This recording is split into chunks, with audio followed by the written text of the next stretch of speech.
Hello student, तो कैसे हैं आप लोग। उम्मीद है सभी लोग अच्छे होंगे और सभी की पढ़ाई भी अच्छे से चल रही होगी। और जिनकी नहीं चल रही है भाई, वो पढ़ाई ढंग से करो यार, टाइम बहुत जा रहा है। ठीक है, क्योंकि अब समय नहीं बचा है। और करीब इधर अभी क्या है कि गर्मी तो निकली गई है। अब कितना टाइम बचा है, गर्मी निकली गई है। और ये ठंडक जो होती है ना, बहुत खतरनाक होती है ठंडक है। इसको जितना लोग इसके लिए वेट करते हैं कि यार ठंडक आ जाए, थोड़ा मौसम अच्छा हो तब अच्छे से पढ़ाई करेंगे, तो हम भी स्टूडेंट रह चुके हैं। ठंडक आती है और आके कब चली जाती है पता ही नहीं चलता है। ठीक है, कब आती है कब चली गई पता नहीं चलता है। इधर जाए में घुसे उधर निकल गए। तो इसीलिए हर एक पल एक क्षण अपना खराब मत करते हुए पढ़ाई कीजिए। ठीक है, तो चालू करते हैं भाई। और मैं हूँ अखिलेश शर्मा। ठीक है, जो लोग मेरा नाम नहीं जानते हैं तो मैं बता देता हूँ, मेरा नाम क्या है, अखिलेश शर्मा है। ठीक है, तो पिछला लेक्चर जो है वो कहाँ पर था, उसमें फंजाई के क्लासिफिकेशन कंप्लीट कर दिया था। आपको फाइकोमाइसीटीज बता दिया, उसके बाद में एस्कोमाइसीटीज बता दिया, और फिर आपको बसेडियोमाइसीटीज भी क्लियर कर दिया आपका, और साथ ही साथ ड्यूट्रोमाइसीटीज भी क्लियर कर दिया पिछले लेक्चर में। तो आज जो है पहले तो आपको क्या करना है कि हम देखो, सबसे पहले क्या करेंगे, पहले हम ड्यूट्रोमाइसीटीज का अभी यहाँ पर रिवीजन कराएंगे।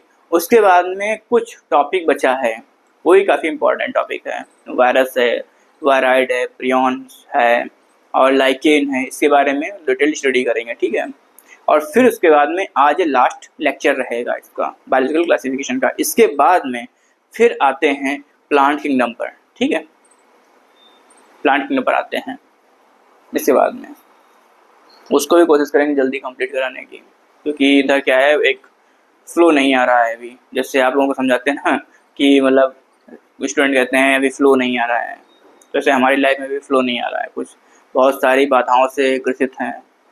लेकिन चलो क्वांटिटी मेंटेन करेंगे जल्दी।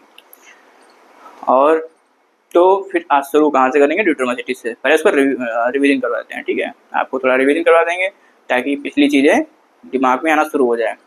तो सबसे पहले ड्यूट्रोमाइसीटीज।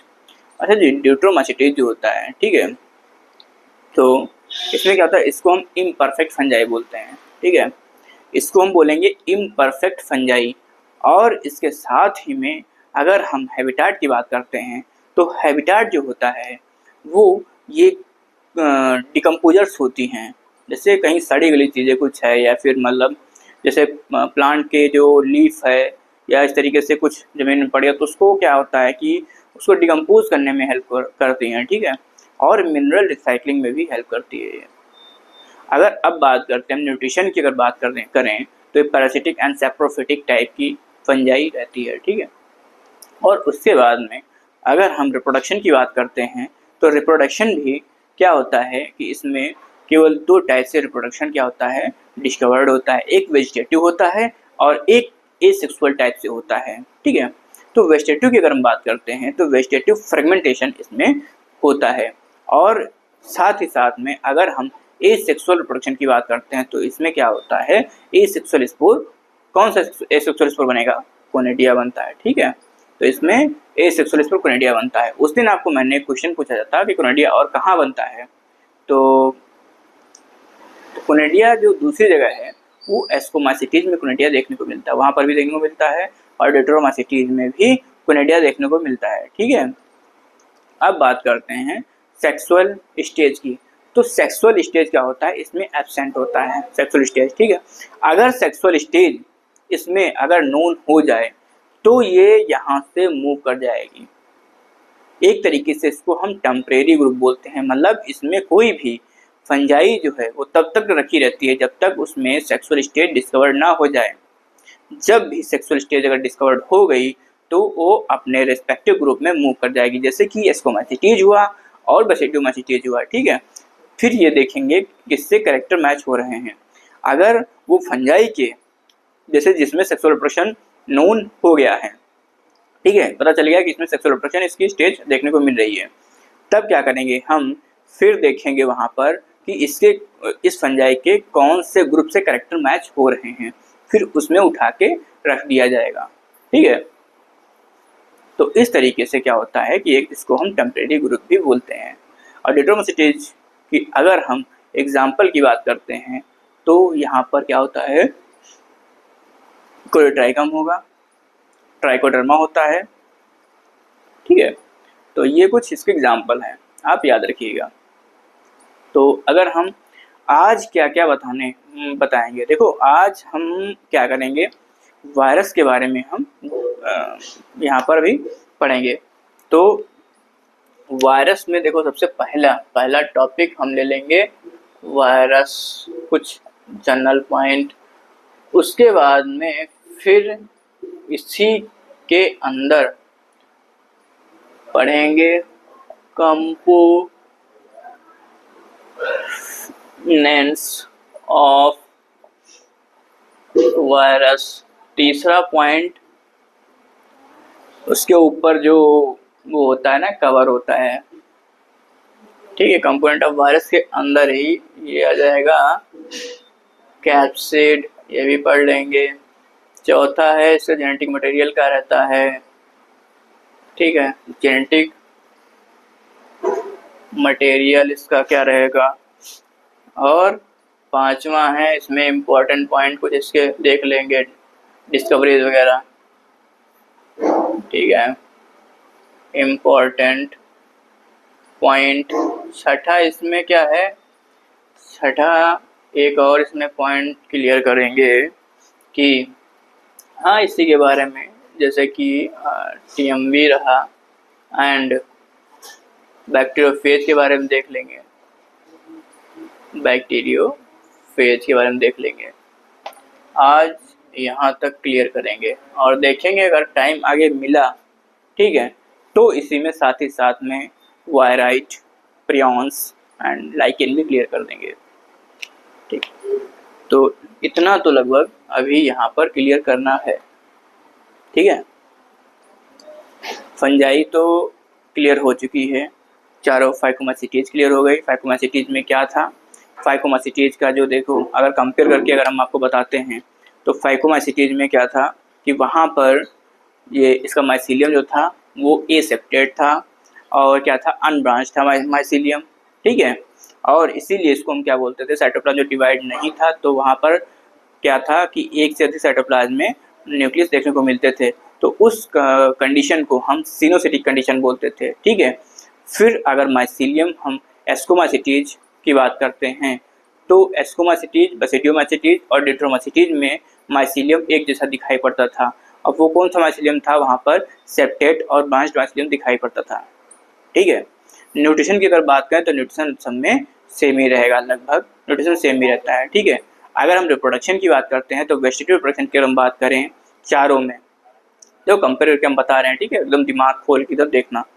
तो अगर हम वेजिटेटिव रिप्रोडक्शन की बात करते हैं तो फाइकोमासिटीज में जो वेजिटेटिव रिप्रोडक्शन देखने को मिलेगा वो रहेगा फ्रेगमेंटेशन, और एस्कोमासिटीज में अगर हम देखें तो यहाँ पर क्या होगा कि फ्रेगमेंटेशन के साथ में फिजन और बडिंग भी देखने को मिलेगी, क्योंकि यहाँ पर क्या होता है कि यूनिसेलुलर फंजाई भी होती है, कौन सी होती है, यीस्ट होती है, ठीक है।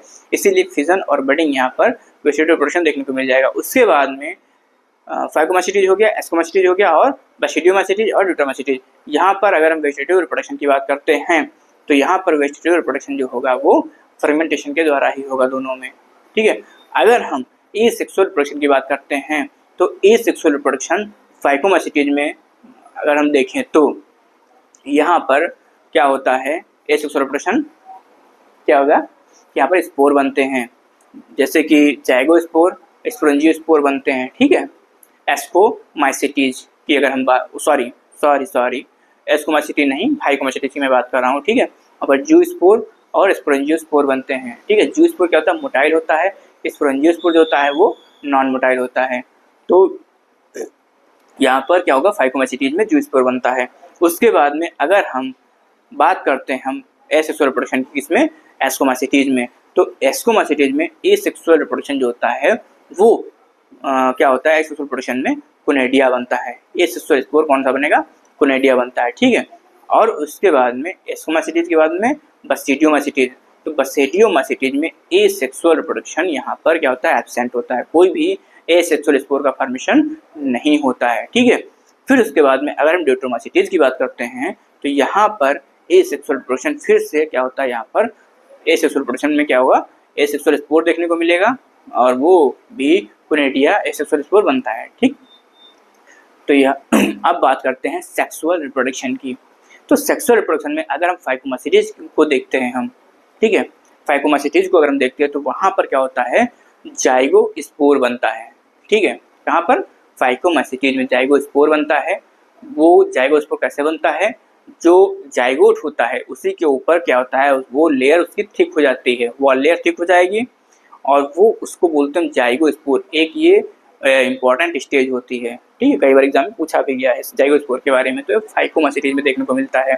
फिर उसके अंदर म्यूसिस हो जाती है, ठीक है, और आगे चल के फिर वही क्या होता है, उसमें स्पोर बन जाते हैं और जर्मिनेट होकर फिर से मछली बनाते हैं। इस तरीके से उसमें सेक्सुअल रिप्रोडक्शन होता है, ठीक। और अगर हम एस्कोमासिटीज की बात करते हैं तो यहाँ पर क्या होता है, नॉर्मली क्या होता है, गैमीट बनते हैं और गैमीट प्रॉपर बनेंगे और फिर उसके बाद में क्या होता है कि वो कुछ समय के लिए क्या होता है, एक स्टेज बनती है जिसे डाइकैरियन स्टेज बोलते हैं, ठीक है। अब ये डाइकैरियन जो स्टेज बनती है, देखो यहाँ पर क्या बोला, एस्कोमासिटीज में गैमीट बनते हैं, ठीक है, ध्यान रखना इस बात का। और क्या होगा, वो जो गैमीट फ्यूजन होता है तो जाइगोट बन जाएगा। अब जाइगोट क्या करते हैं, जाइगोट क्या बनाएगा, ये माइसीलियम बनाता है डिप्लॉयड उसके, और माइसीलियम क्या होता है, यहाँ से फ्रूटिंग बॉडी निकलती है। फ्रूटिंग बॉडी के ऊपर क्या होता है, एक ट्यूब लाइक स्ट्रक्चर बन जाती है, ट्यूब लाइक स्ट्रक्चर बन जाती है जिसको हम बोलते हैं एस्कस। और एस्कस के अंदर ही क्या होगी, म्यूसिस हो जाएगी, ठीक है, एस्कस के अंदर ही म्यूसिस हो जाती है। तो वहाँ पर क्या बन जाते हैं, स्पोर बन जाते हैं, एस्को स्पोर बनते हैं, ठीक है। तो इसमें एक मिड स्टेज देखने को मिलती है, डाइकैरियोटिक फेज यहाँ पर देखने को मिलता है। पहले क्या होता है, प्लाज्मोगेमी हो जाएगी, तो क्या होगा, जब प्लाज्मोगेमी हो जाएगी तो वहाँ पर डाइकैरियन देखने को मिलेगा और उसके बाद में फिर वो डाइकैरियन क्या होता है, कुछ समय बाद में क्या होगा, फिर वो कुछ समय के बाद में वहाँ पर कैरियोगेमी हो जाती है, इसको वो फिर जाइगोट बन जाएगा, ठीक है। जब कैरियोगेमी हो जाएगी तब जाइगोट बन जाता है, ठीक। तो प्लाज्मोगेमी हो जाएगी, फिर कैरियोगेमी हो जाएगी, इससे जाइगोट बन जाएगा। वहाँ से क्या होगा, फिर आगे माइसीलियम बनेगा। जो माइसीलियम से क्या होता है, ऊपर ट्यूब लाइक स्ट्रक्चर निकल आती है, ठीक है, फ्रूटिंग बॉडी बनेगी, फ्रूटिंग बॉडी के ऊपर ट्यूब लाइक स्ट्रक्चर होगी जिसको हम बोलते हैं एस्कस, ठीक है, जिसको क्या बोलेंगे, एस्कस। उसके अंदर फिर म्यूसिस होती है, म्यूसिस हो जाएगी एस्कस के अंदर, तो वहाँ पर स्पोर बन जाते हैं। तो इतना समझ में आ गया होगा यहाँ पर कैसे रिप्रोडक्शन हो रहा है। तो पहले देखो वही स्टेप चला, पहले क्या है, प्लाज्मोगेमी हुई, फिर कैरियोगेमी हुआ, फिर एस्कस के अंदर का म्यूसिस हुआ और स्पोर का फॉर्मेशन हो जाता है, ठीक। अब अगर हम बसिडियोमाइसीटीज की बात करते हैं तो यहाँ पर क्या होता है, सेक्सुअल रिप्रोडक्शन में सेक्स ऑर्गन एब्सेंट होते हैं और यहाँ पर गैमीट फॉर्मेशन नहीं होगा, ठीक है। सेक्स ऑर्गन एब्सेंट होते हैं, गैमीट फॉर्मेशन नहीं होगा, लेकिन यहाँ पर सेक्सुअल रिप्रोडक्शन होगा वो सोमैटिक हाइफी के फ्यूजन के द्वारा होता है, ठीक है। सोमैटिक हाइफी फ्यूज करेंगी, ठीक। जब सोमैटिक हाइफी फ्यूज करती है तो उसे बोलते हैं, क्या बोलते हैं, प्लाज्मोगेमी बोलते हैं। और कुछ समय के लिए एक स्टेज मतलब बनती है, उस स्टेज को क्या कहेंगे हम, डाइकैरियोटिक स्टेज बोलते हैं, ठीक है। डाइकैरियोटिक स्टेज बोलेंगे। और डाइकैरियोटिक से बोलेंगे जब, तो वहाँ पर क्या होता है, उसके ऊपर एक फ्रूटिंग बॉडी बनेगी वहाँ। फिर फ्रूटिंग बॉडी जो बनती है हाइफी के ऊपर, तो उसको हम फ्रूटिंग बॉडी को बोलते हैं बसेडियोकार्प बोलते हैं। उसके ऊपर एक बॉल लाइक स्ट्रक्चर बनती है, पफ बॉल, इसीलिए इसको फंजाई बोलते हैं, पफ बॉल फंजाई बोलते हैं इसको हम, क्योंकि पफ की जो बाल होती है उस तरीके से उसके ऊपर स्ट्रक्चर बन जाता है, ठीक है। और उसमें क्या होता है, न्यूक्लियस जो होते हैं, मेल फीमेल जो न्यूक्लियस होते हैं, फ्यूजन नहीं हुआ है अभी, मतलब प्लाज्मोगेमी हो गई लेकिन अभी कैरियोगेमी नहीं हुई है। तो जो मेल फीमेल न्यूक्लियस होते हैं वो दोनों मूव कर जाते हैं पफ बॉल में ऊपर, उसको बोलते हैं बसेडियम बोलते हैं। तो बसेडियम में मूव कर जाते हैं दोनों न्यूक्लियस। अब क्या होगा, अब वहाँ पर फ्यूजन हो जाता है, बसेडियम के अंदर फ्यूजन हो जाएगा, बन जाएगा जाइगोट। अब वहाँ पर बसेडियम के अंदर फ्यूजन होगा, जाइगोट बन जाएगा। अब जाइगोट में क्या होगा, वहाँ पर अब म्यूसिस हो जाएगी, वो भी कहाँ, बसेडियम के अंदर मिक्स होगी, ठीक है। म्यूसिस कहाँ हो रही, बसेडियम के अंदर। और फिर उसके बाद में अब ध्यान रखना है पर कैरियोगेमी कहाँ हुई, बसेडियम के अंदर, क्योंकि दोनों न्यूक्लियस मेल फीमेल मूव कर गए थे ना बेसिडियम में, तो इसलिए क्या होगा कि जब मेल और फीमेल दोनों न्यूक्लियस बेसिडियम में मूव कर गए थे तो वहाँ पर फ्यूजन हुआ ना, कैरियोगेमी, बेसिडियम के अंदर कैरियोगेमी हुई और वहीं पर बेसिडियम में ही क्या होगा, मियोसिस हो जाएगी अंदर, बेसिडियम के अंदर ही। तो कैरियोगेमी और मियोसिस दोनों बेसिडियम के अंदर होती हैं, ठीक है, इस चीज़ का ध्यान रखना, बहुत इंपॉर्टेंट लाइन है। लेकिन बेसिडियो स्पोर जो होता है वो कहाँ बनते हैं, बेसिडियम के ऊपर बनता है, बाहर की तरफ। 4 बेसिडियो स्पोर बनते हैं, ठीक है, वो भी बाहर की तरफ बनेंगे, 4 बेसिडियो स्पोर बाहर की तरफ बनते हैं, ठीक, इतना आप याद रखिएगा। इस तरीके से बेसिडियो स्पोर बन जाते हैं। यहाँ पर सेक्सुअल, और यहाँ पर क्या होता है, सेक्सुअल स्टेज इसकी कंप्लीट हो जाती है। अब क्या होता है, अब बात करते हैं ड्यूटेरोमा स्टेज की। अगर तो यहाँ पर सेक्सुअल स्टेज क्या होती है, डिस्कवर्ड नहीं होती है इसमें, ठीक है, यहाँ पर सेक्सुअल स्टेज डिस्कवर्ड नहीं होती है। तो अब चारों की चारों फंजाई का मतलब सोचे थे ड्यूटेरोमा स्टेज को बताएंगे, लेकिन आपको एक साथ में चारों की चारों फंजाई का मतलब पूरा कंप्लीट रिवीजन करवा दिया है, चारों क्लासेस का रिवीजन करवा दिया है। अब आज शुरू करते हैं क्या, वायरस, ठीक है। उससे पहले तो यार फोन फिर हिल गया है कैमरा इसका, एक सेकंड पहले कैमरा से पढ़ लेते हैं।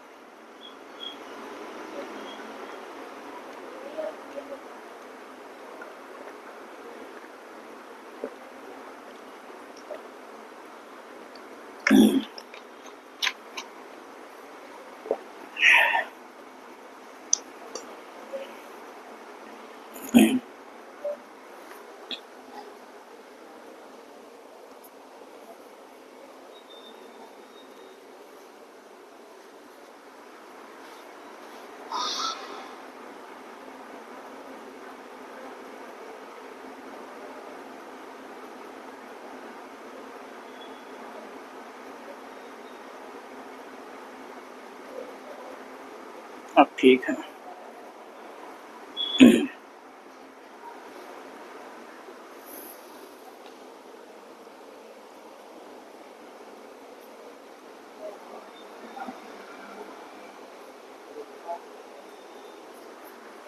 अब ठीक है। तो आज जो है, आज आपको बताएंगे थोड़ा वायरस के बारे में, ठीक है। तो अगर हम वायरस की अगर बात करें तो वायरस, आपको पता है वायरस के बारे में काफ़ी मतलब छोटे क्लास से पढ़ते आ रहे हो वायरस के बारे में, कि वायरस जो देखो क्या होता है कि अगर होस्ट के अंदर है तब तो फंक्शनल है, ठीक है, उसकी सारी प्रक्रियाएं चलेंगी, वो एज ए ऑर्गेनिज्म की तरह बिहेव करता है। लेकिन अगर वो किसी होस्ट के अंदर नहीं है तो वो क्या होते हैं, उसको बोलते हैं इनर्ट, मतलब फंक्शनल नहीं है वो, ऐसे एक जैसे सॉइल का कण होता है उससे पड़ा रहेगा, ठीक है, वो केवल एक्टिव होता है होस्ट के अंदर ही, ठीक, इसलिए उसको बोलते हैं इनर्ट, बोलते हैं inert outside from the host, मतलब इनर्ट है वो, मतलब वर्किंग नहीं होता है, ठीक है, फंक्शनल नहीं होता है। और ये ऑब्लिगेट पैरासाइट होते हैं, और वो भी कैसे होते हैं, इंट्रासेलुलर होते हैं, मतलब ये सेल के अंदर होते हैं। जैसे बाकी क्या होता है बॉडी के अंदर चले जाते हैं, लेकिन ये क्या होता है सेल में इंटर कर जाते हैं, जैसे लीवर की सेल है या फिर मतलब इस तरीके से लंग्स की सेल में अंदर चले, इस तरीके से मतलब सेल में एंटर कर जाते हैं, ठीक है, इसलिए बोलते हैं इंट्रासेलुलर पैरासाइट, इसको बोलते हैं वायरस को, ठीक।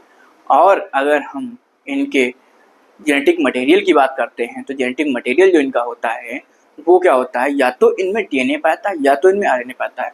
यहाँ से क्या होता है एग्जाम में बहुत फंसाता है बच्चों को, क्या करता है कि मतलब वो ऐसे क्वेश्चन बनाएगा कि इसमें जेनेटिक मटेरियल मतलब जो वायरस होते हैं उसमें कैसा पाया जाएगा, दोनों पाए जाएंगे, मतलब आरएनए डीएनए दोनों पाए जाते हैं, या फिर आरएनए पाया जाएगा या फिर डीएनए पाया जाएगा, इस तरीके से क्वेश्चन वो कई बार बनाता है, ठीक है।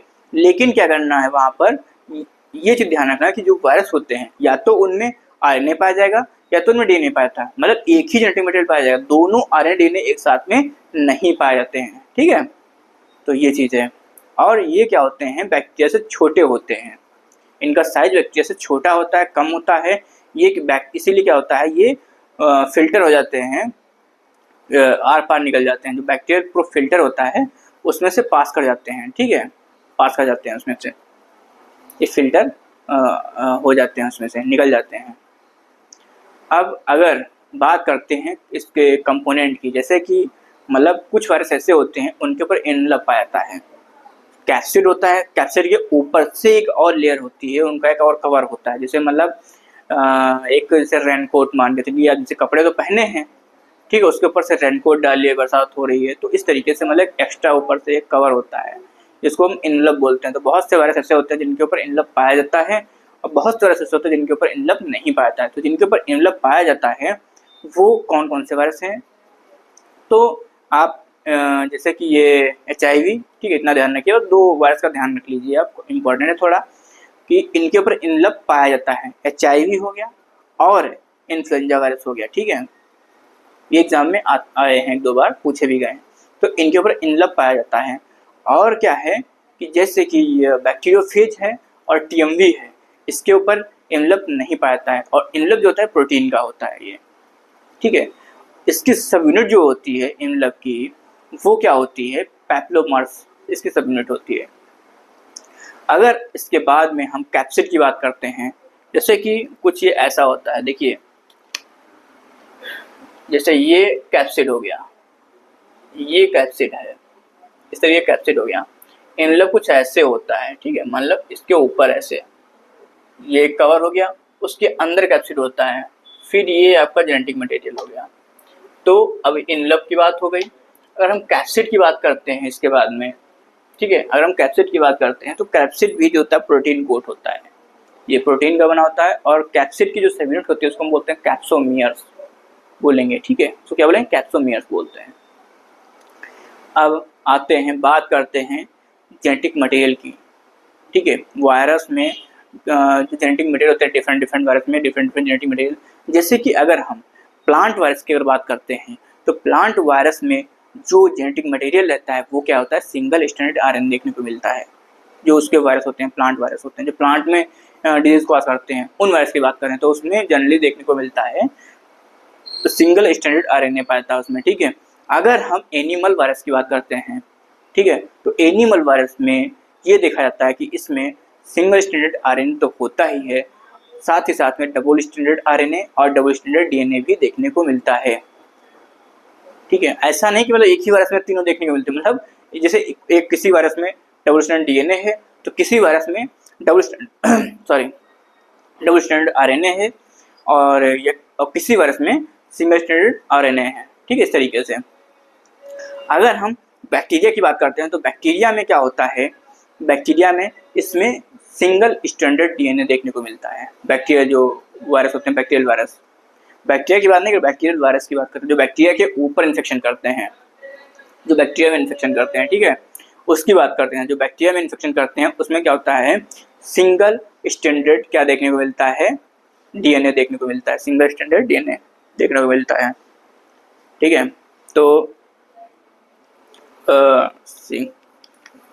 तो इसमें क्या होता है? तो सिंगल स्टैंडर्ड DNA देखने को मिलता है यहाँ पर, नहीं सिंगल स्टैंडर्ड नहीं, यहाँ पर डबल स्टैंडर्ड DNA देखने को मिलता है, ठीक है। डबल स्टैंडर्ड DNA देखने को मिलता है जो बैक्टीरिया के इन्फेक्शन करते हैं, जो बैक्टीरिया के ऊपर इन्फेक्शन करते हैं, ठीक है, बैक्टीरिया के ऊपर जो इन्फेक्शन करते हैं वो डबल स्टैंडर्ड या देखने को मिलता है, डबल स्टैंडर्ड DNA देखने को मिलता है। और अगर हम 5174 की बात करते हैं, ठीक है, कौन सा?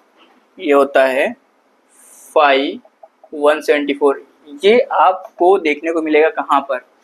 5174 आप कहाँ पर पढ़ेंगे? ये पता कहाँ पढ़ेंगे आप?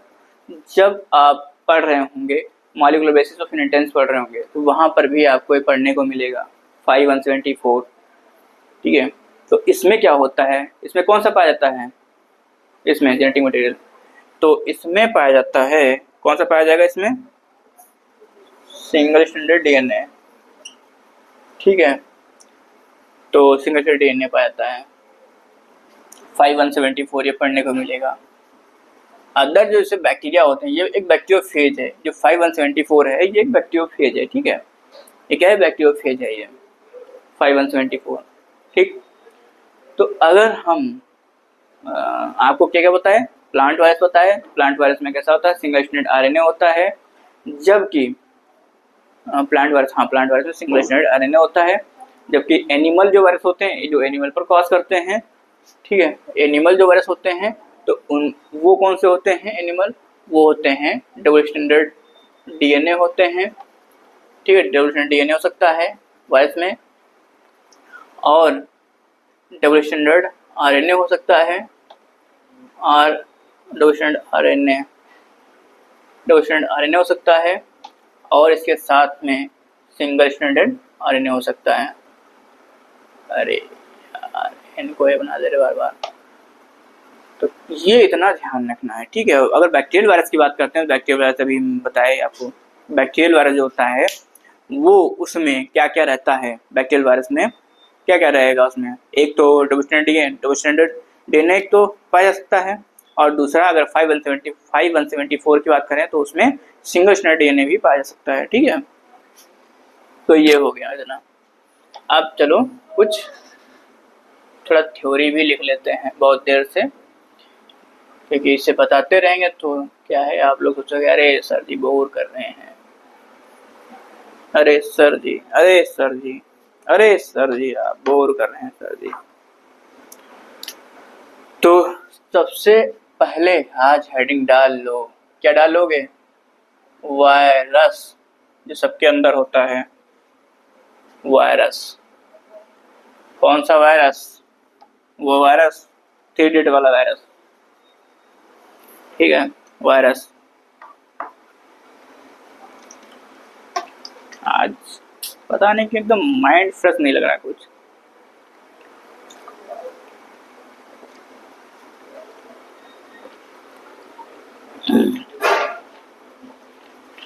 थोड़ा माइंड जो है रिलैक्स नहीं है,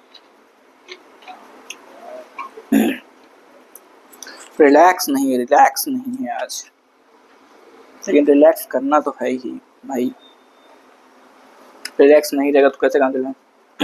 तो सबसे पहली लाइन आपको मैंने क्या बताया था यहाँ पर, ठीक है। तो अगर हम इसके डिस्कवरी की बात करते हैं, ठीक है, अगर हम डिस्कवरी की बात करते हैं तो नेम जो इसका दिया गया था वो किसने दिया, डिमित्री इवानोवस्की। इन्होंने कहा था कि इसको वायरस मतलब वेनम या पॉइजनस फ्लूइड, वायरस का मतलब वेनम या पॉइजनस फ्लूइड बताया था, किसने बताया, डिमित्री इवानोवस्की ने। और ये किस सन में बताया था, वो था 1892, ये आप याद रखिएगा, 1892 ईयर आप याद रखिएगा, ठीक है।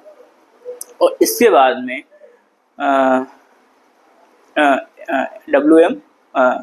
एमडब्ल्यू बिजर्निक, तो इधर डब्ल्यू स्टैनले, एमडब्ल्यू बिजर्निक, डब्ल्यू में कन्फ्यूजन रहता है, ठीक है, कन्फ्यूजन मत जाना। तो डब्ल्यू बिजर्निक, तो डब्ल्यू बिजर्निक ने क्या देखा था, इन्होंने बेसिकली ये देखा था कि जैसे कोई एक प्लांट है, ठीक है, कोई प्लांट है, एमडब्ल्यू बिजर्निक कोई प्लांट है, तो इन्होंने देखा कि एक ये प्लांट है, 2 प्लांट ने लिया और क्या किया, ये इन्फेक्टेड प्लांट है, ये वाला वायरस से इन्फेक्टेड प्लांट है ये वाला, ठीक है, और ये एक हेल्दी प्लांट है। इन्होंने क्या किया, इसमें से एक्सट्रैक्ट निकाला जहाँ पर इन्फेक्शन था, ठीक है, जिस लीफ में इन्फेक्शन था, ठीक है, या जहाँ पर उसका इन्फेक्शन था, इन्होंने टोबैको पर बेसिकली किया था। तो जो प्लांट टोबैको पार्ट में जहाँ पर इन्फेक्शन था, ठीक है, वहाँ से क्या निकाले, एक्सट्रैक्ट निकाल लिया, और वो एक्सट्रैक्ट निकाल के, लीफ में इन्फेक्शन नहीं होता, ठीक है, तो क्या होता है कि वो एक्सट्रैक्ट निकाल के जहाँ पर इन्फेक्शन था प्लांट में, वो एक्सट्रैक्ट निकाल के वहाँ से, और क्या किया, जो एक्सट्रैक्ट था वो इन्फेक्टेड वाला, वो क्या किया, एक्सट्रैक्ट इस प्लांट के ऊपर डाल दिया गया जो हेल्दी प्लांट था। अब जो इसके ऊपर जो एक्सट्रैक्ट डाला गया, तो देखा गया कुछ समय बाद में कि ये भी इन्फेक्टेड हो गया, ठीक है। तो जो ये एक्सट्रैक्ट था, ये जो फ्लूइड था, तो इस फ्लूइड को इन्होंने कॉन्टेजियम वेवम फ्लूइडम कहा, ठीक है, इन्होंने क्या कहा, कॉन्टेजियम वेवम फ्लूइडम कहा इसको, इस फ्लूइड को जो ये एक्सट्रैक्ट निकाले थे, कि मतलब अगर कोई इन्फेक्टेड प्लांट है तो तो उसमें कुछ ऐसा फ्लूइड रहता है जो एक हेल्दी प्लांट को भी इन्फेक्टेड कर देता है। तो इन्होंने कंटेजियम वेवम फ्लूडम इस फ्लूइड का इसको मतलब कहा इन्होंने, ठीक है। उसके बाद में एमडब्ल्यू स्टैनले की अगर हम बात करते हैं तो एमडब्ल्यू स्टैनले जो थे इन्होंने क्या किया, उसे क्रिस्टलाइज किया था, मतलब उसको इन्होंने क्या किया, उसको निकाल लिया था, वायरस को देखा था इन्होंने, मतलब वायरस को क्रिस्टलाइज कर लिया था ये एमडब्ल्यू स्टैनले ने, ठीक है। तो सबसे पहले यही आते हैं कि नेम, पहला लाइन क्या है, name virus, name virus, that means venom, name virus that means venom, और वेनम मतलब poisonous fluid, poisonous fluid, name virus that means venom और पॉइजनस फ्लूइड, ठीक है। वाज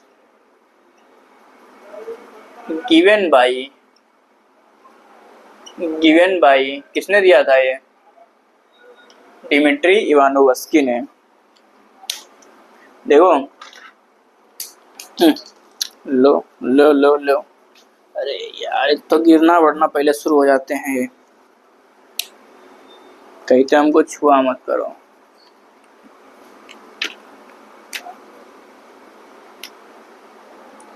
तो इनका नाम लिख लेते हैं, डिमिट्री यहीं पर लिख देते हैं, डिमिट्री, नहीं तो यहाँ आराम से बढ़िया से लिखते हैं डिमिट्री इवानोवस्की, लिखना तो नीचे तो काहे इधर उधर लिखें।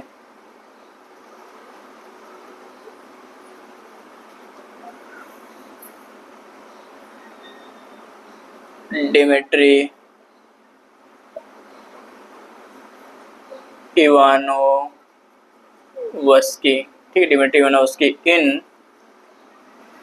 1892 में, कब, डिमिट्री इवानोवस्की इन 1892 में, ठीक है। तो इन्होंने वायरस नेम दिया था। देखो यहाँ पर क्या है कि जो यहाँ पर लिखवाएंगे थोड़ी, यहाँ पर अभी जो लिखवाएंगे ये जो जिन्होंने बताया था, जैसे कि एमडब्ल्यू स्टैनले हुआ, डब्ल्यू.एम. ज़र्निक हुआ, जो इनके जो लोग ये बताए थे, ठीक है। तो वो लाइनें क्या करेंगे, एनसीईआरटी से ही रख देंगे उठा के, एनसीईआरटी वाली लाइनें आपको यहाँ पर लिखवा देंगे। क्यों? क्योंकि इसलिए लिखवा देंगे क्योंकि हमने देखा है कि जो स्टेटमेंट बनते हैं तो वो स्टेटमेंट डायरेक्ट, अगर जो यहाँ से स्टेटमेंट बनते हैं तो डायरेक्ट एनसीईआरटी की लाइन से स्टेटमेंट बना देते हैं यहाँ से उसको। तो इसलिए क्या होगा, अगर ये लाइनें हम यहाँ पर लिखवा देंगे तो आपको पहचानने में आसान रहेगा। तो ये चीज़ है, ठीक है। इसीलिए क्या है, हम डायरेक्ट यहाँ पर जो भी बताएंगे आज अभी, वैसे आप देखते होंगे कि जनरली इधर उधर की मतलब डायरेक्ट एनसीईआरटी से लाइनें नहीं होती हैं, थोड़ा मतलब मॉडिफाइड लाइनें होती हैं, इस तरीके से होता है। लेकिन अभी जो आपको हम बताएंगे यहाँ पर वो एनसीईआरटी से होगा, एनसीईआरटी की लाइन होगी, ठीक है, एनसीईआरटी की लाइन होगी। तो इससे क्या रहेगा कि आपको आसान रहेगा, ठीक है। डिमिट्री इवानोवस्की हो गया, और उसके बाद में अब 1892 अब बात करते हैं हम किसकी, एमडब्ल्यू ज़र्निक, एमडब्ल्यू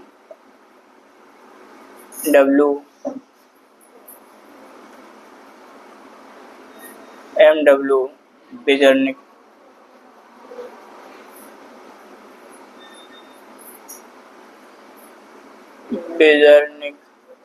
ठीक है, एमडब्ल्यू ज़र्निक। और ये एमडब्ल्यू ज़र्निक जो इन्होंने बताया था वो 1898 में बताया था, 1898 में बताया था, ठीक है, 1898 में बताया था।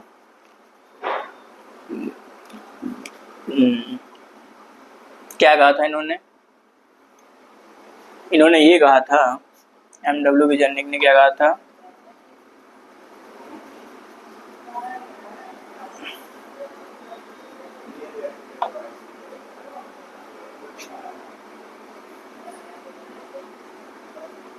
demonstrated that the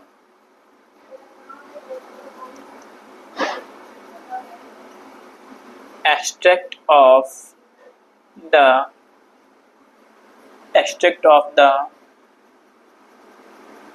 infected extract, पता नहीं दिखाई पड़ रहा है कि नहीं दिखाई पड़ रहा है, demonstrated that the extract of the infected plant of tobacco, infected plant the extract of the infected plant of tobacco,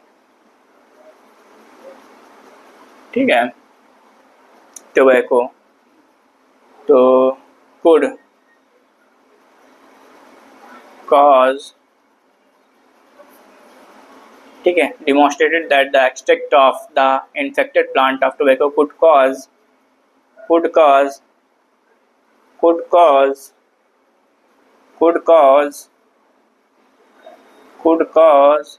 infection in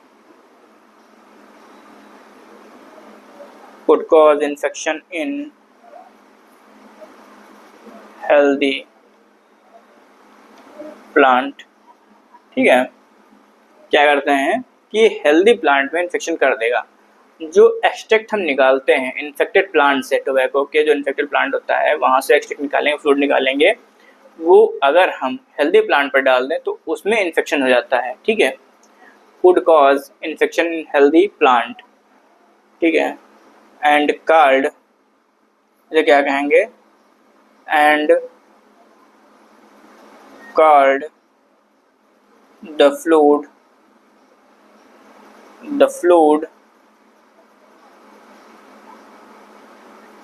as, आज थोड़ा थ्योरी तो रहेगा, called the fluid as, क्या कहेंगे इस फ्लूइड को हम, कॉन्टेजियम वेवम फ्लूइडम, कॉन्टेजियम यू है भैया, ये ध्यान रखना, कॉन्टेजियम वेवम, ये यू, ये वी है, ये यू है, वेवम फ्लूइडम यही नीचे लिख देते हैं, ठीक है, कॉन्टेजियम वेवम फ्लूइडम, ठीक है, कॉन्टेजियम वेवम फ्लूइडम, ये इन्होंने एमडब्ल्यू विजनिक ने कहा था। इन्होंने कहा कि भैया कोई जो इन्फेक्टेड प्लांट है, ठीक है, वहां से उसका हम एक्सट्रैक्ट लेके अगर हम हेल्दी प्लांट पे डाल देंगे तो हेल्दी प्लांट भी क्या हो जाएगा, इन्फेक्टेड हो जाएगा वो। और इस फ्लूइड को जो ये एक्सट्रैक्ट निकाले थे उसको इन्होंने कॉन्टेजियम वेवम फ्लूइडम कहा। कब कहा? 1898 में, 1898 में कहा था, ठीक है, किसने? एमडब्ल्यू विजनिक ने। इसको आप नोट कर लीजिए, इसको नोट करिए आप, ठीक है। अब आते हैं WM स्टैनले। तो जो WM स्टैनले थे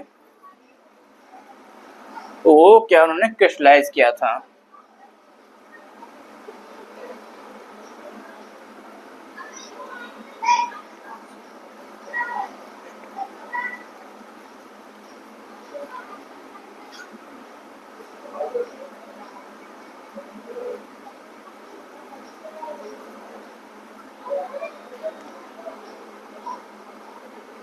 तो अब आते हैं एक और दे रखे हैं, वो दे रखे हैं, कौन से दे रखे हैं?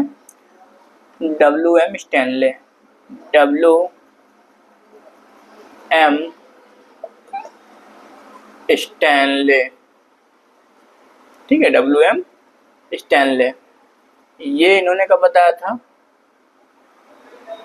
ईयर इम्पोर्टेंट है, 1935 में।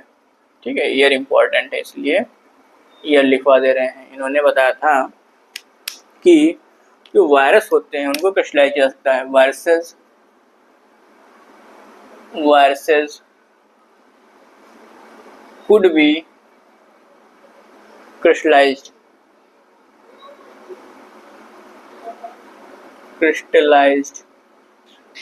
ठीक है, वायरसेस को क्रिस्टलाइज किया जा सकता है। एंड जो क्रिस्टल्स होते हैं, एंड क्रिस्टल्स वो जो होते हैं काहे के बने सकते हैं? क्रिस्टल्स कंसिस्ट ऑफ क्या हो सकता है? लार्जली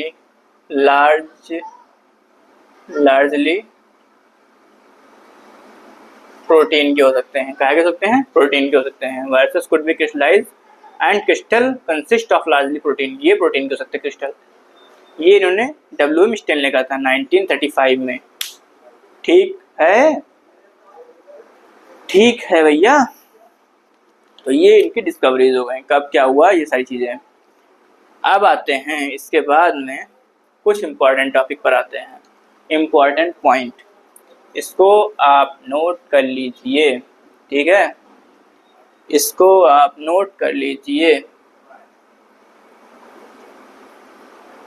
अब क्या है, कुछ इम्पॉर्टेंट पॉइंट की अगर बात करते हैं हम, तो इम्पॉर्टेंट पॉइंट की अगर हम बात करें तो यहाँ पर एक हेडिंग हुआ तो डाल लो भैया, इम्पॉर्टेंट पॉइंट। ठीक है, इम्पॉर्टेंट पॉइंट। अब इम्पॉर्टेंट पॉइंट क्या है तो वो हम आपको बताएंगे। तो सबसे पहला पॉइंट मैंने आपको क्या बताया था? वायरसेस जो होते हैं वो क्या होते हैं? नॉन सेलुलर होते हैं। ये कैसे होते हैं? थोड़ा छुपा रिस्तम टाइप के होते हैं। बेसिकली क्या होता है? ये इनर्ट होते हैं, नॉन फंक्शनल टाइप के होते हैं। लेकिन जैसे ही ये होस्ट के अंदर जाते हैं, एकदम अपना खतरनाक अपना रंग रूप दिखाते हैं कि हम भैया क्या चीज़ हैं, एकदम धुआंधार मचा देते हैं। ऐसे में एक स्टोरी याद आ रही है, आपको मैं बताता हूँ कि मैं जो है एक हॉस्पिटल में गया।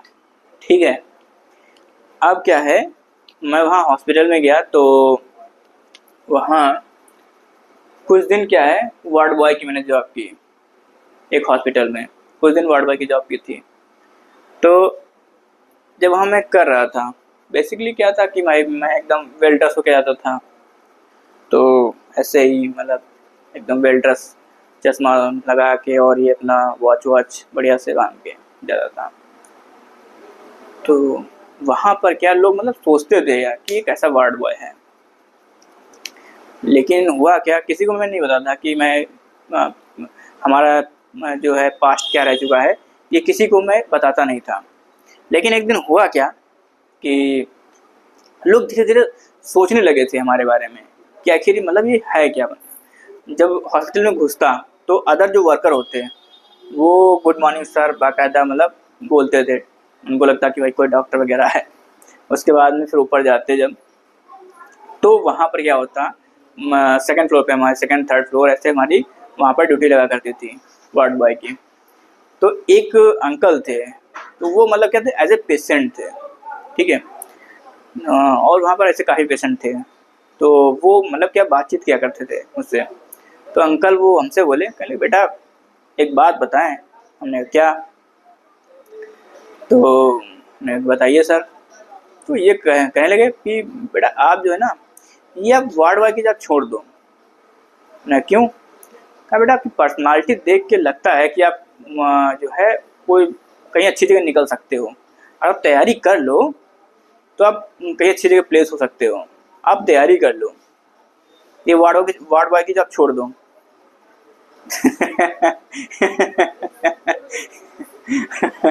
तो हम अब उनको कौन समझाए भाई कि तैयारी करके यहाँ पर मैंने BMS BDS छोड़ के यहाँ मैं जॉब कर रहा हूँ वार्ड बॉय की। मैंने कहा ठीक है अंकल जी, मैं हाँ देखता हूँ, तैयारी करूँगा ज़रूर।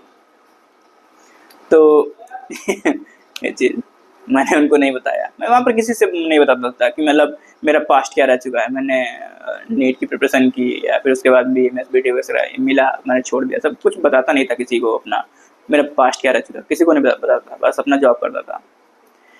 उसके बाद में फिर क्या है, तो वहाँ पर क्या सिस्टर लोग थी जो ये JNM BSc नर्सिंग जो करती है ना, वो लोग थी। तो वो लोग क्या है कि वो देखते थे कि ये जो है इंसान किसी से बोलता नहीं है ना, किसी बात करता। अदर भी और भी वार्ड बॉय लोग थे, तो वो क्या होता था, वो लोग अपना लगे रहते थे, जो सिस्टर लोग होती उनसे बात करते थे, टाइम मिलता वो अपना काम वाम किए, अपना जो भी उनका रहता था।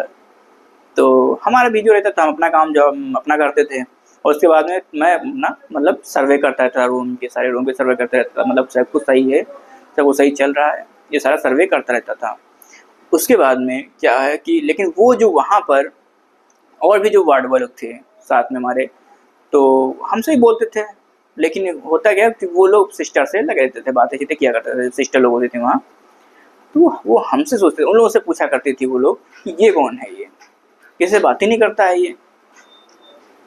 तो वो बोलेगा मतलब ये मतलब उन लोगों से काफ़ी मतलब सीनियर थे वो लोग कम एज के थे, वही 12th पास करके चले आए जॉब करने के लिए, मतलब 12th और या ग्रेजुएशन का चल रहा होता उनका।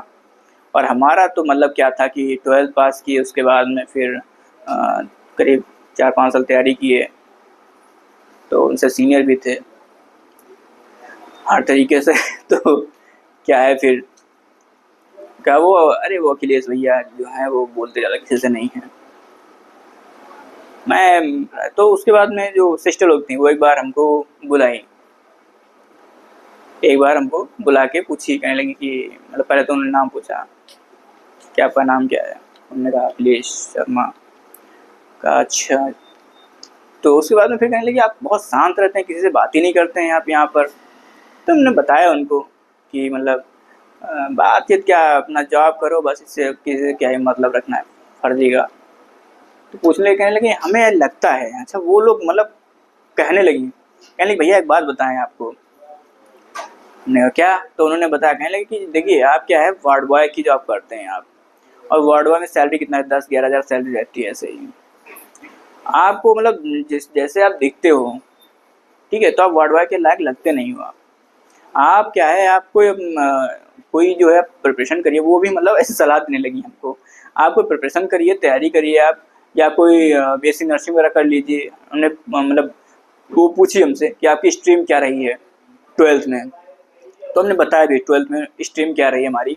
हमने कहा कि ये जो 12th है वो साइंस था हमारा, उसमें मैंने बायो ली थी। तो उन्होंने बताया कि जैसे आप बायो लिए हो, तो हमको वो समझाने लगी कि सब जोर समझाने लगी हमको, जैसे बायो लिए, आपका 12th हो चुका है, ग्रेजुएशन भी आपको अब कंप्लीट हो गया है, तो आप ये जैसे BSc नर्सिंग कर सकते हो, और ये और भी होते हैं ऐसे ही।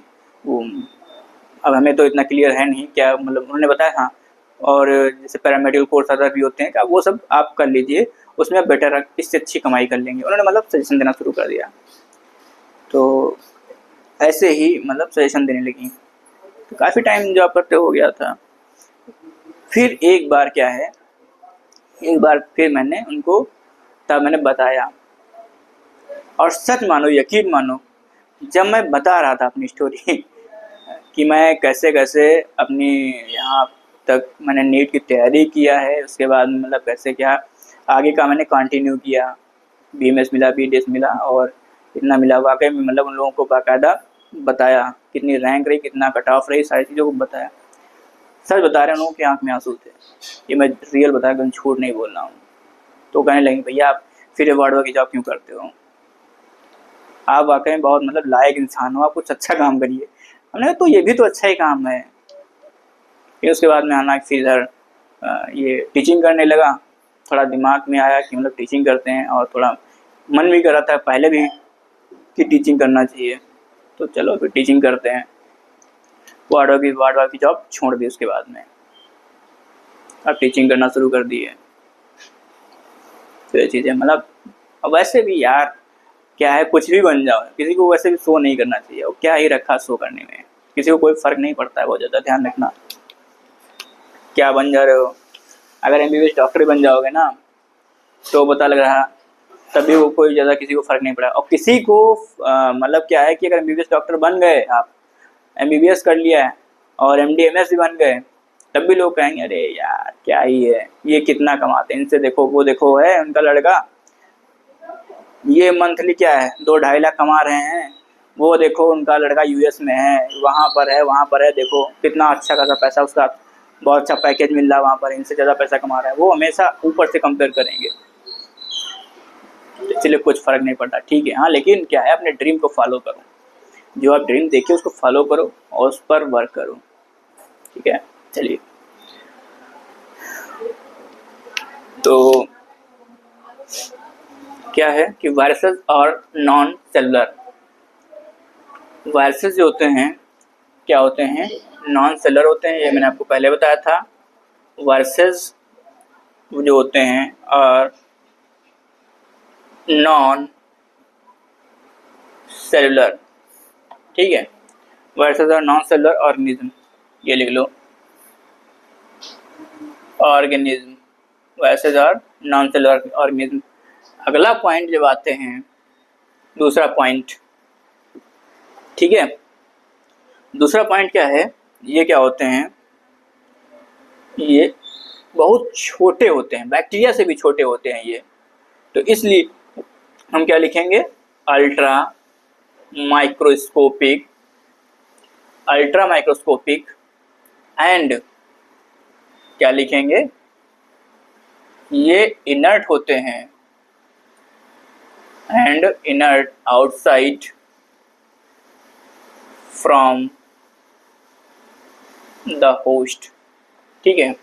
अल्ट्रा माइक्रोस्कोपिक होते हैं और इनर्ट होते हैं outside from the host, host के बाहर अगर हैं तो ये इनर्ट होते हैं, ठीक है। लेकिन ये जब क्या होते हैं, जब अंदर जाते हैं होस्ट के अंदर, तब ये फंक्शनल होते हैं, ठीक है। उसके बाद में अब आते हैं तीसरा पॉइंट की बात करते हैं, तो ये ऑब्लिगेट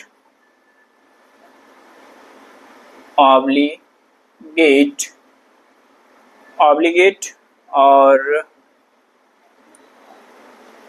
इंट्रासेलुलर, ऑब्लिगेट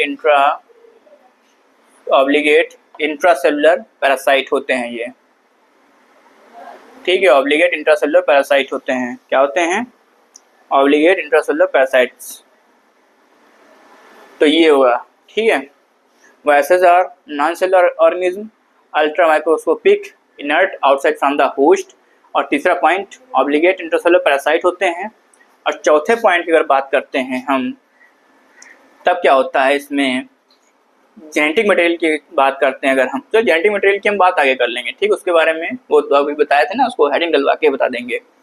तो ये क्या होते हैं, फिल्टर, अगर हम बात करते हैं ये फिल्टर फिल्टर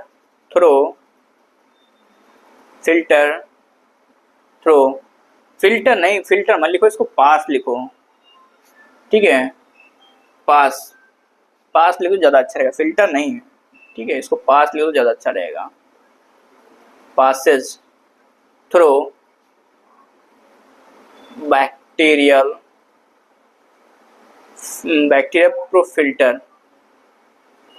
प्रूफ फिल्टर, उससे क्या होता है, पास कर जाते हैं, passes through bacterial proof filter.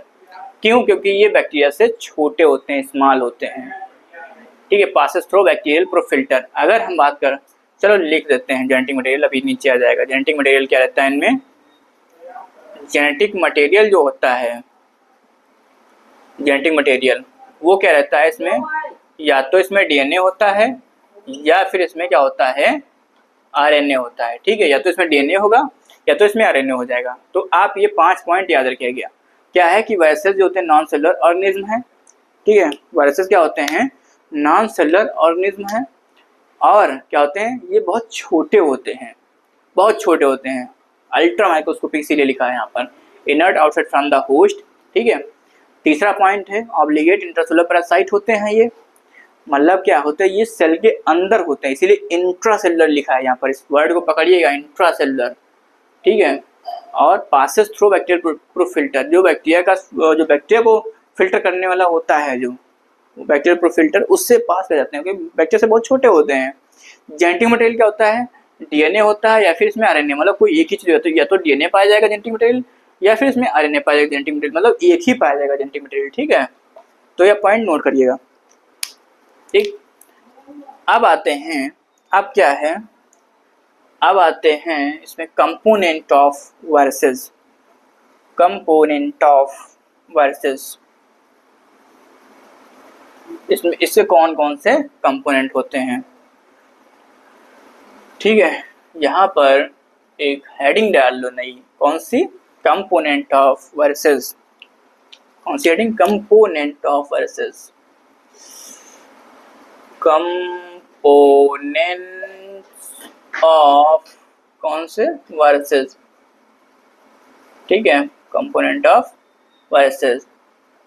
तो कंपोनेंट ऑफ वायरसेस, तो पहला जो है इसके एनवलप की बात करते हैं। जैसे कि आपको मैंने बताया भी था कि जैसे कि एक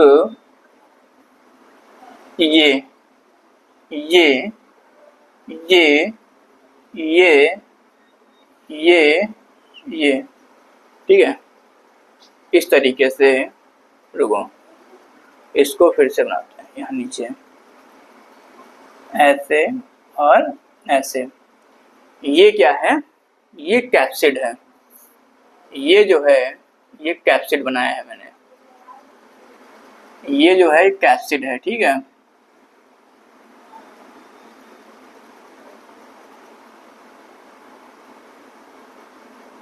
ये कैप्सिड है,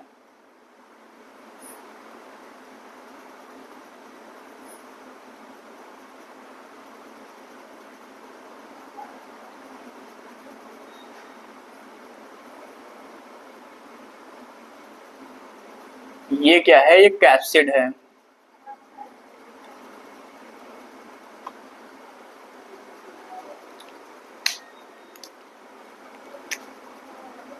ये है जेनेटिक मटेरियल, ठीक। तो क्या है, अब इसके ऊपर एक इन्वलप बना देते हैं, ऐसे, ऐसे, ठीक है, ऐसे, ये इन्वलप बन गया, ये कवर है, ठीक। तो ये हर वायरस में नहीं पाया जाता है, ये इन्वलप, ये जो इन्वलप है, ये हर वायरस में नहीं पाया जाता है, ये इन्वलप हो गया, ठीक है। और ये क्या है, ये कैप्सिड हो गया, ये इन्वलप हो गया, ये कैप्सिड हो गया, और इसको हम बोलेंगे जेनेटिक मटेरियल,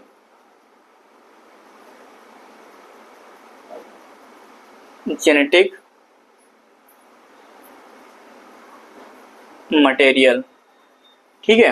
ये जेनेटिक मटेरियल है, इसके अंदर ये इन्वलप हो गया, ये कैप्सिड हो गया, ये जेनेटिक मटेरियल हो गया, इस तरीके से। तो ये इन्वलप जो होता है ये भी एक कंपोनेंट है, ये हर वायरस में नहीं पाया जाता है, कुछ वायरस होते हैं जिनमें इन्वलप होता है और कुछ वायरस ऐसे होते हैं जिनमें इन्वलप नहीं होता है, ये, ठीक है। चलिए आप फिगर बना लो, बनाना चाहो तो बना लो फिगर, फिर ही कंपोनेंट के बारे में बताते हैं, ठीक है।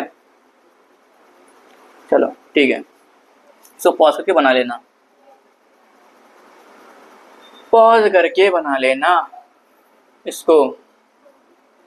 तो अब जो है, अब बात करते हैं इन्वलप की। सबसे पहले देखो, पहला point, envelope may be present, envelope may be present मतलब क्या है, प्रेजेंट हो सकता है, प्रेजेंट और absent, और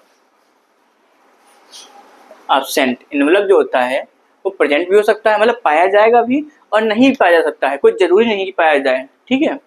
तो अब देखो यहाँ पर क्या है कि नॉन इन्वेलप, मतलब कि किसके ऊपर इन्वेलप नहीं पाया जाएगा, नॉन इन्वेलप किस पर इन्वेलप नहीं पाया जाता है, तो ये टीएमवी हो गया एंड बैक्टीरियोफेज, बैक्टीरियोफेज, ठीक है, टीएमवी हो गया, बैक्टीरियोफेज हो गया, और किसके ऊपर इन्वेलप पाया जाएगा, तो इन्वेलप किसके ऊपर पाया जाएगा, तो ये होता है HIV एंड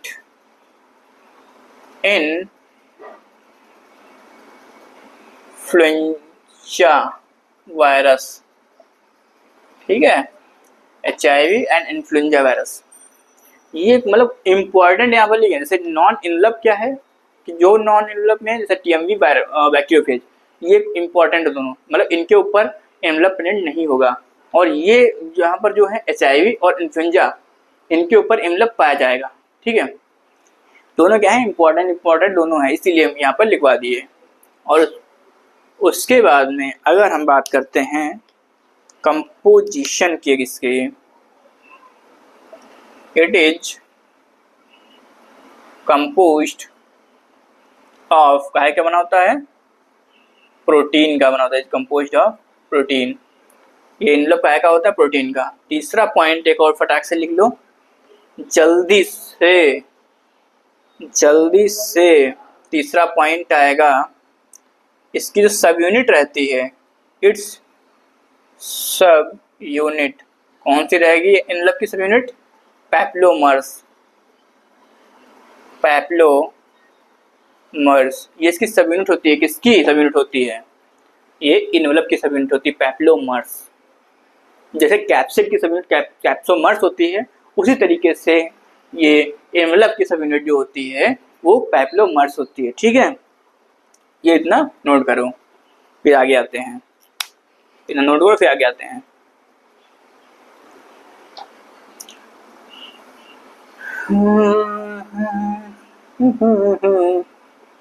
अब बात करते हैं इन्वेलप की, इन्वेलप हो गया, अब इसी में कैप्सिड, अगला जो इसके अंदर जो हेडिंग है वो कैप्सिड। क्या यार बताया, कहाँ चला गया,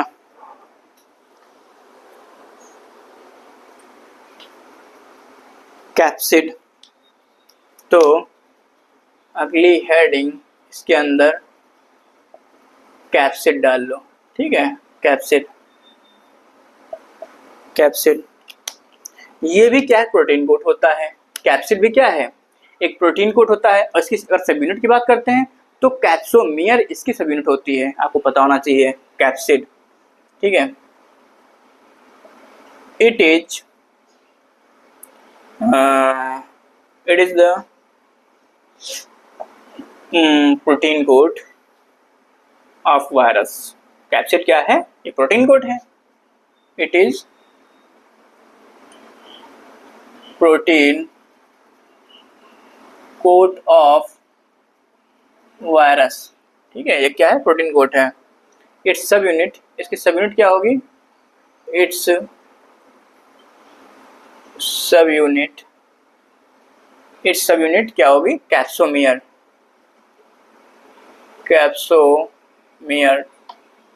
इसकी सब यूनिट कैप्सोमियर हो जाएगी। ये दो पॉइंट नोट कर लो इसमें, कैप्सिड में इसकी मतलब ये प्रोटीन कोट होता है, और इसकी जो सब यूनिट की बात करें तो कैप्सोमियर इसकी सब यूनिट रहती है, ठीक है, इतना आप नोट करिए टैक्स से। चलो ठीक, अब आते हैं किस में, कौन से वायरस में जेनेटिक मटेरियल कौन सा पाया जाएगा, ठीक है, तो उस टाइम बताए भी थे, लेकिन एक बार फिर से आपको अब नोट्स बनवा रहे हैं यहाँ पर, तो लिखवा देते हैं। वायरल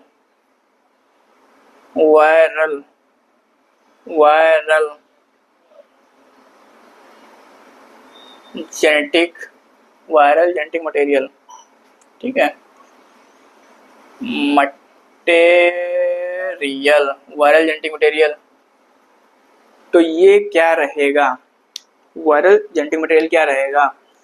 जैसे कि देखो जेनेटिक मटेरियल वहां पर बताया भी था आपको, या तो इसमें या तो डीएनए ही पाया जाएगा और या फिर इसमें आरएनए ही पाया जाएगा। मतलब जो वायरस होगा उसमें एक ही जेनेटिक मटेरियल होगा, या तो डीएनए होगा या तो आरएनए होगा।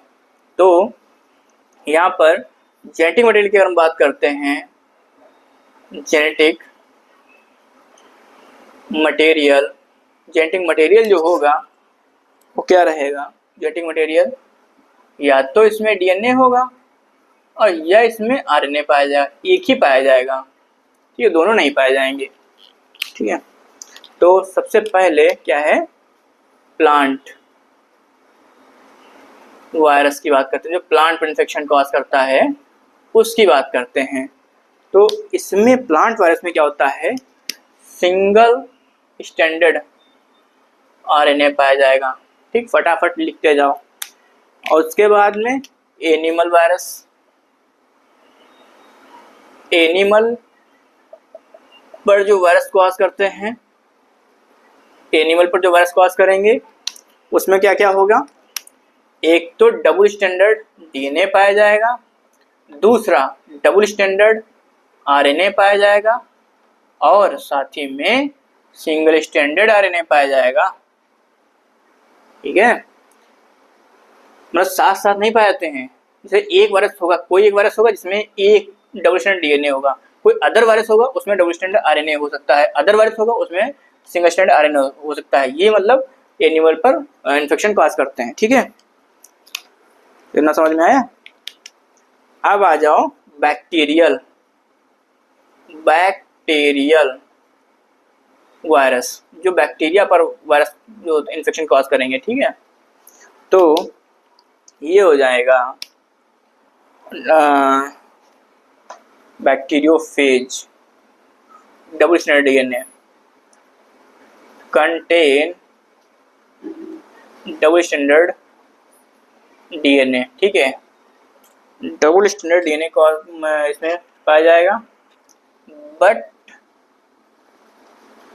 इन बैक्टीरियोफेज, बट इन बैक्टीरियोफेज कौन सा, 5/174 जो होता है बैक्टीरियोफेज, कौन सा, 5/174 बैक्टीरियोफेज, उसमें जो होता है सिंगल स्टैंडर्ड डीएनए पाया जाएगा, contain double standard DNA but in bacteriophage 5/174 single standard DNA, ठीक है, सिंगल स्टैंडर्ड डीएनए अकर्स, यहाँ लिख लो, ये लिख लो, ठीक है।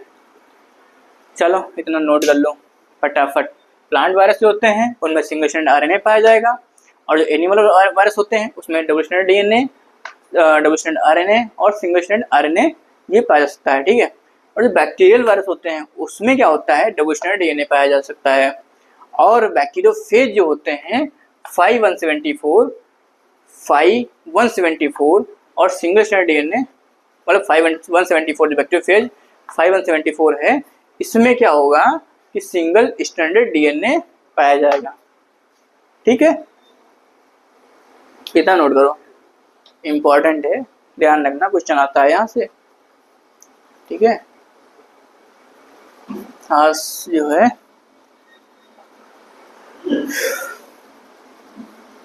लिखने वाला है भैया, सब दनादन लिखते जाओ, दनादन लिखते जाओ, दनादन लिखते जाओ, दनादन लिखते जाओ, दनादन लिखते जाओ।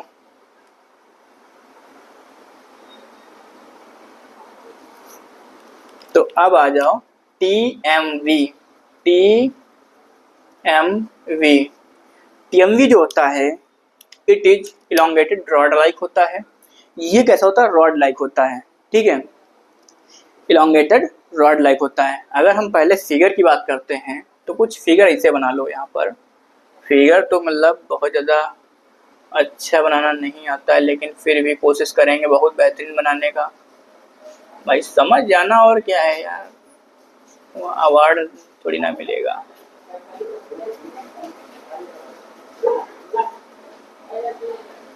बस ऐसे कुछ ये होते हैं कैप्सोमियर, कैप्सिड होते हैं, ये कैप्सोमियर है होते हैं, ठीक है। इस तरीके से कुछ रहता है, और यहाँ पर ऐसे ऐसे दिखा दो ऐसे,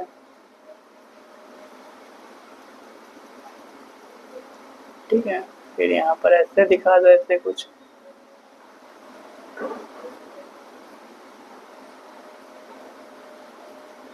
ऐसे दिखा दो कुछ, इसी तरीके से होता है।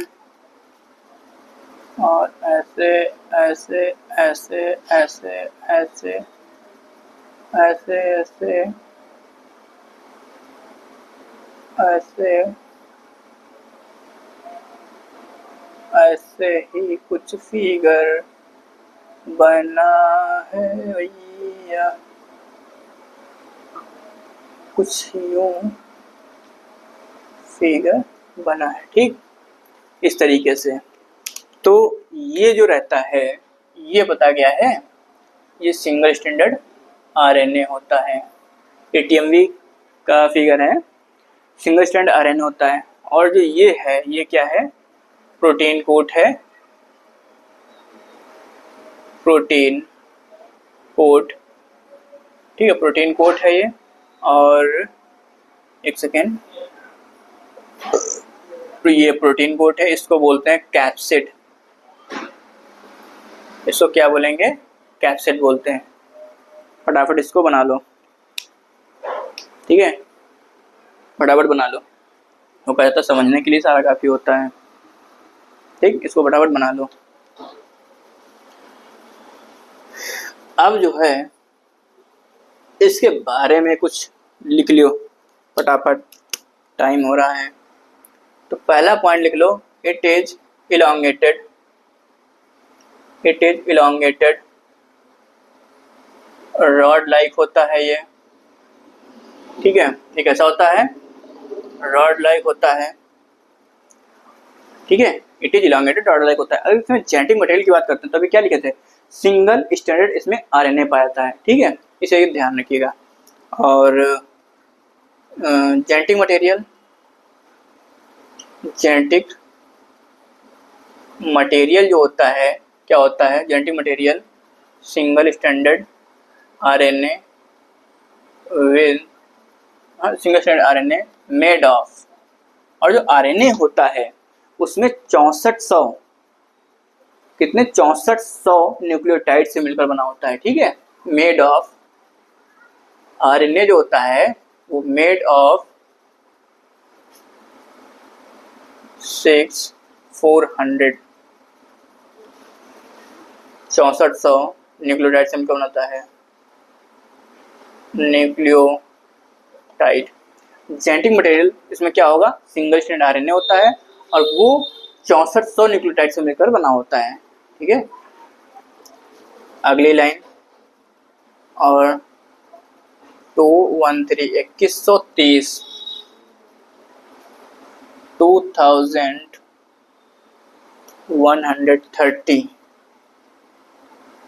2130 कैप्सोमियर,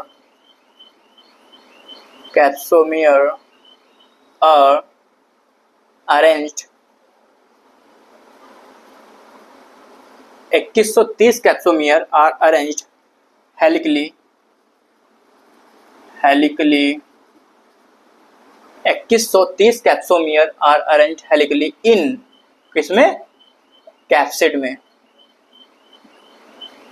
ठीक है। कैप्सिड में ये 2130 कैप्सोमियर होते हैं। जो प्रोटीन कोट होता है उसको पूरे को हम कैप्सिड बोलते हैं, उसके जो सब यूनिट जो बनाए थे उसको हम कैप्सोमियर बोलते हैं। और ये कितनी होती हैं, 2130 होती हैं। इंपॉर्टेंट डेटा है, आप याद रखिएगा इसको, 2130 कैप्सोमियर होते हैं, ठीक है। और अगर इसका हम रेशियो निकालें न्यूक्लियोटाइड और कैप्सोमियर का, न्यूक्लियोटाइड और कैप्सोमियर का, कैप्सोमियर, न्यूक्लियोटाइड और कैप्सोमियर का हम रेशियो निकालें तो ये जो रेशियो रहता है 3:1 रहेगा। क्या रहेगा? 3:1। न्यूक्लियोटाइड और कैप्सोमियर का जो रेशियो रहता है कितना रहता है? 3:1 रहता है।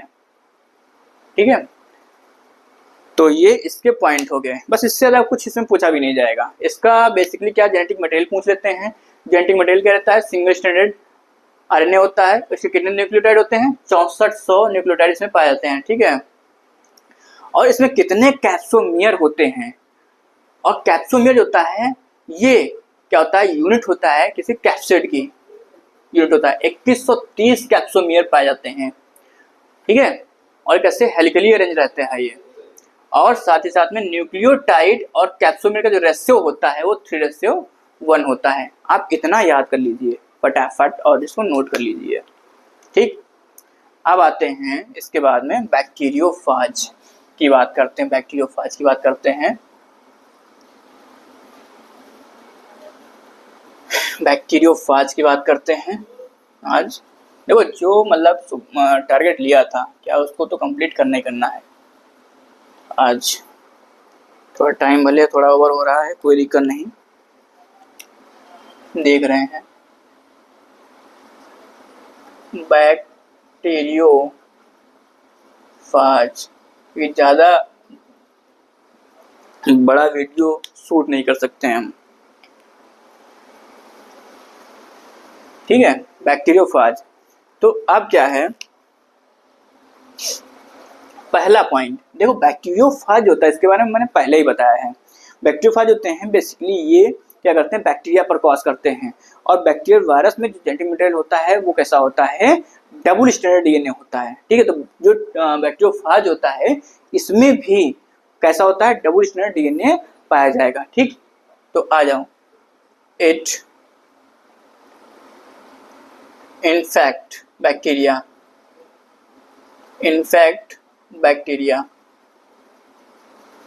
ये बैक्टीरिया पर इन्फेक्शन करेंगे। ठीक है, इट इन्फेक्ट बैक्टीरिया। और इसका जीनोम जो होता है वो क्या होता है? पॉजेज कैसा genetic material? Phages double stranded DNA, phages double standard DNA as material, phages double standard DNA as genetic material. ठीक है, इट इन्फेक्ट बैक्टीरिया, ये बैक्टीरिया पर इन्फेक्शन करता है। और पॉजेज डबल स्टैंडर्ड डीएनए, इसमें कैसा डबल स्टैंडर्ड डीएनए पाता है जेनेटिक मटेरियल।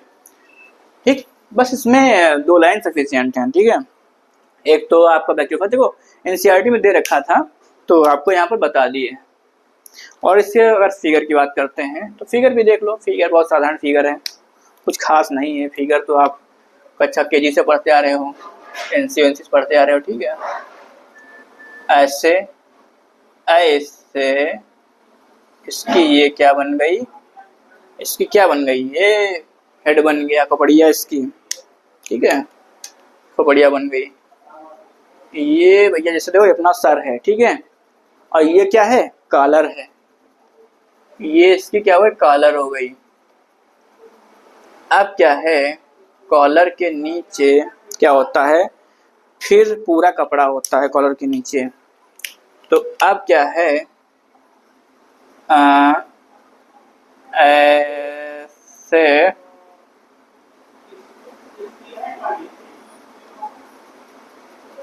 ऐसे ऐसे ऐसे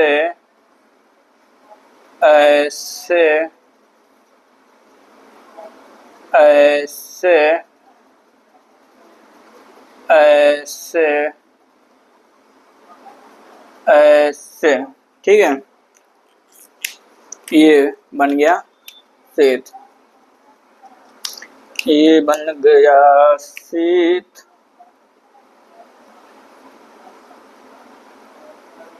ऐसे।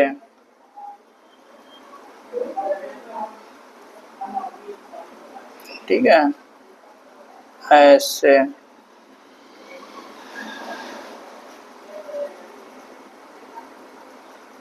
ये कुछ ऐसे रहेगा। ठीक है, पिंग पोंग। अरे भैया का है गिर रहे हो यार, तो इससे भी थोड़ा देखो क्या है कि अब आपको बताते हैं। अच्छा हाँ, अभी इसमें एक और कमी रहेगी, इसके पैर वैर तो बनाया नहीं भैया, तो अब इसके पैर भी बना देते साथ ही में है। तो यहाँ से ऐसे ऐसे, और फिर उसके बाद में ऐसे ऐसे। ठीक, ऐसे ऐसे ऐसे ऐसे, और यहाँ से ऐसे ऐसे ऐसे ऐसे। अब लगा कुछ, लग रहा?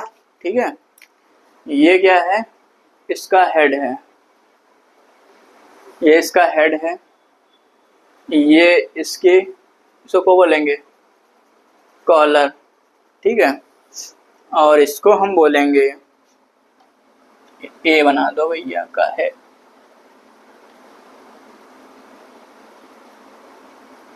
कॉलर, और ये क्या है, इसका शीत है। जो दे रखा है एनसीईआरटी में उतना हम आपको यहाँ पर बता दे रहे हैं। ये टेल हो जाएगी। ठीक है, अब हो गया यहाँ पर, ये हेड है ऊपर, ठीक है, उसके नीचे कॉलर आ गई, उसके नीचे ये शीट हो गया, और ये इसके टेल हो गया। यहाँ पर अभी बैक्टीरियोफेज कंप्लीट करते हैं। ठीक, इतना एनसीईआरटी में दे रखा है। ये बैक्टीरिया इन्फेक्शन करता है, इसमें genetic material double standard DNA रहता है जेनेटिक मटेरियल। ठीक है, इसको आप बना लो, नोट कर लो।